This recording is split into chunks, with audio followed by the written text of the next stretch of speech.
Hello, welcome to Pergola Nurseries in Virginia. We're planting a hardy yellow broom, and brooms are very forgiving plants that grow in any sort of reasonable soil.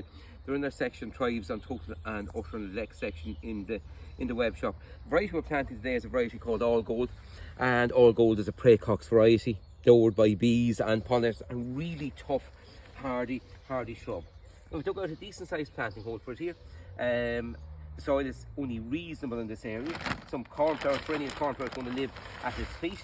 So a couple of handfuls of Super Thrive planting fertilizer has gone in at the bottom. Super Thrive is a fertilizer to reduce transplant shock and to be slowly released for the plant. So a little bit of smell well compost there as well.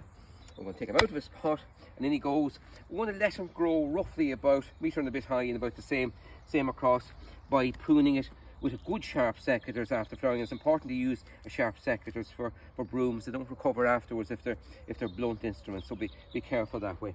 So in goes our nice Cytisus All Gold, lovely broom. It's fragrant and really tough and hardy and happy in any sort of reasonable soil. That's Cytisus All Gold, settling here for years and years to come, and be flowering late spring, early summer. Goodbye for now. Enjoy your garden.